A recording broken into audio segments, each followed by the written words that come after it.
All right, this is a short question, and we're going to go into an entirely. Oh wait. I think it starts down. I think we're ready. Okay.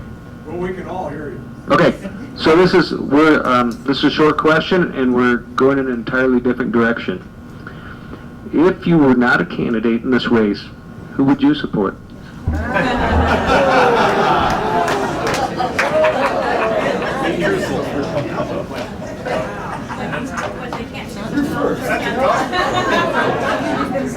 Well, you look at the time. I gotta go. I'm with you on that. You know, it would be one of these two guys right here. I'm not sure which.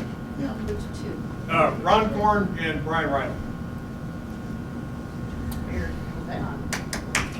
I only see one other actual Christian conservative in this race. The two of us definitely stand out, and that would have to be Ron Korn. Yeah. I could support Brian Riley. Ah.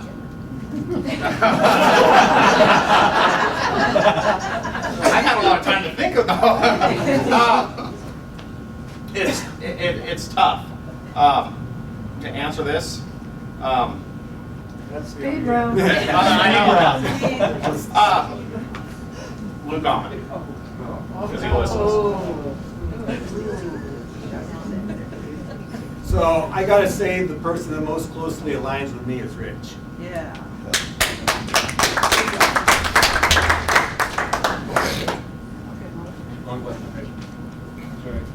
Sleeping here. All right, long question.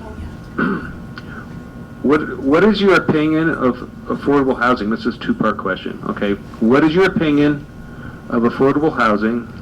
Depending how you answer that, how would you implement it?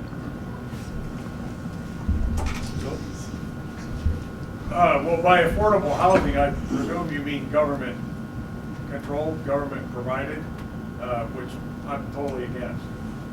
Public-private partnerships, not so much. And what commissioners can do, but if you're talking about workforce housing, which is something that this area badly needs, there are things that can be done at the commissioner level. You can have transitional zones on the outside, so we can't do things in the cities, but we can work with the cities to put lower cost housing in there and get them to do that. Not to do it, but to provide incentives for builders to do it. There's things that can be done around the edges of the cities in transitional zones where you can have commercial and residential housing together. You can work with your zoning to some extent to allow zoning increases to put in cottages and apartments and things like that. It can be done if they agree to put in the builders put in a certain percentage of that lower cost, that you allow them to increase their density, or things like that can be done to help get workforce housing in that's not a government expense. It was low-cost housing, or what was the term exactly? What is your opinion of affordable housing? Okay, affordable housing can have a lot of different connotations to that. If we're talking as far as the private industry providing, say, Culver's Crossing, providing homes for $350,000, the county commissioners can't do anything about that. We can offer incentives, but then we're just shifting the tax burden to someone else. If I give one person a break, now I have to hit up another part of the community to make that up, and that's not acceptable. I do not agree with any type of public-private partnership. The private sector needs to be the private sector. As a business owner, I know that I can stand on my own, and if a business is not capable of standing on its own, then I don't think government assistance is going to make it a better business. It's just going to keep that skeleton walking. So in general, no public housing, no affordable housing. If the private sector wants to work with the public, its own public interest, like people want to donate land and create affordable housing that way, I will use the bully pulpit as the commissioner to champion that all day long. Thank you.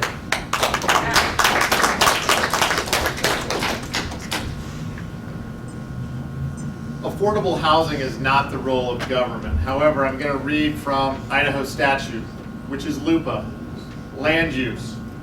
The purpose of this act shall be to promote the health, safety, and general welfare of the people of the state of Idaho as follows. Number one, to protect property rights while making accommodations for other necessary types of development such as low-cost housing and mobile home parks. This is the law as it's written. The job of government is not to provide housing. The job of government, and this is a responsibility of a county commissioner, is to help support and sustain an economic zone where people, individuals, can make the decisions necessary for housing to be expanded through the free market, supply and demand.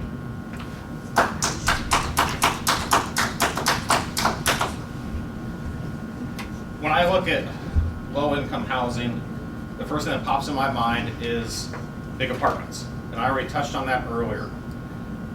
Our community needs professional service members to move in here. We need to be able to recruit those folks, and we need the mechanics, we need the nurses, we need small business owners to come into our area to help support all of us. As you start bringing in and looking to bring those people in and recruit them, and I've been a part of this for many years, trying to find people to fill openings, they come in, they aren't looking for low-income housing, they are looking for a home. If they're leaving somewhere else and moving to a location for a job, they want to move their family to a home, not into a small apartment complex, because that doesn't give you the experience of North Idaho, which is what we have to offer. Our wages are nowhere near what you can get in some other places, even within our own state.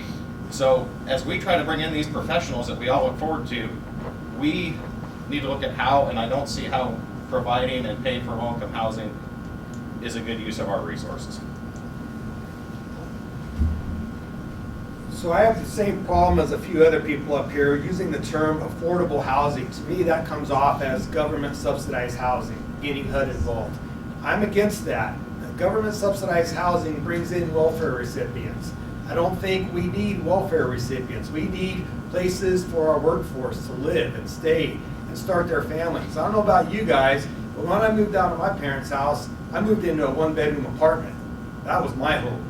All right, that's how we get started in life, is we got to start building up our personal lives, we wean ourselves off of our family, and we start moving forward in our lives.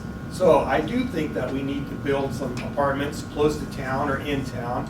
Obviously, the county commissioners don't have anything to do with inside city limits, but let's give some incentives to the builders and the businesses out there that are interested in building apartments. And I don't like to use the term low income either, because again, that says government involvement.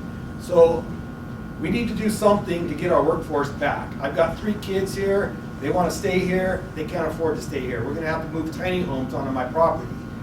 That's not something my wife wants to do. So I'm for apartments, I'm for duplexes, and I'm also for nonprofit organizations getting involved.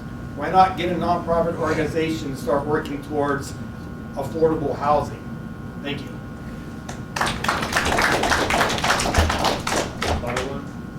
Rebuttal. Nope, thanks. No. We need more housing. No rebuttal.